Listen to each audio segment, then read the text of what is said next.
వైష్ణవి ఘటన ఇప్పుడు రెండు తెలుగు రాష్ట్రాలను కుదిపేస్తుంది. జగిత్యాల జిల్లా కోరుట్లలో హై టెన్షన్ వాతావరణం కనిపిస్తోంది. నిందితుడు హరిబాబును తమకు అప్పగించాలంటూ వైష్ణవి కుటుంబ సభ్యులు ఆందోళన చేస్తున్నారు. జస్టిస్ ఫర్ వైష్ణవి అంటూ కోరుట్ల కొత్త బస్టాండ్ ముందు ప్లకార్డులు ప్రదర్శించారు కుటుంబ సభ్యులు. ఇప్పుడు ఈ ఘటన రెండు తెలుగు రాష్ట్రాల్లోనూ సంచలనంగా మారింది. వైష్ణవికి న్యాయం జరగాలి అంటూ ప్రతి ఒక్కరూ కోరుతున్నారు.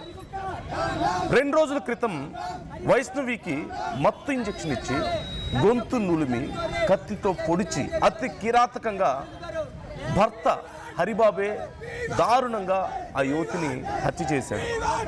4 నెలల ప్రెగ్నెంట్, ప్రేమించి పెళ్లి చేసుకున్న యువతి, చిన్న వయసు. ఇంట్లో వాళ్ళు కాదన్నా ఎవరు కాదన్నా ఎదిరించి అతన్ని నమ్మి పెళ్లి చేసుకుంటే చివరికి కట్నం కోసం అప్పటికే 5 లక్షల డబ్బులు ఇచ్చారు, భూమి ఇచ్చారట. ఇంకా ఎక్కువ కట్నం కావాలని, తనకు అప్పులు ఉన్నాయని, తన అసమర్థతకి చివరికి ఆ యువతిని బలి చేశాడు.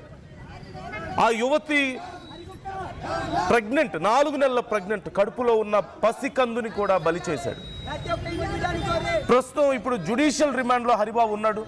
ఈ ఘటనపై పెద్ద ఎత్తున ఆందోళన వ్యక్తం అవుతోంది. ఆ ప్రాంత వాసులు, ప్రజా సంఘాలు, కుటుంబ సభ్యులు అందరూ ఒకటే అడుగుతున్నారు. ఎలాగైతే మా బిడ్డ ప్రాణాలు తీశాడో అలాగే అతన్ని కూడా చేయాలి.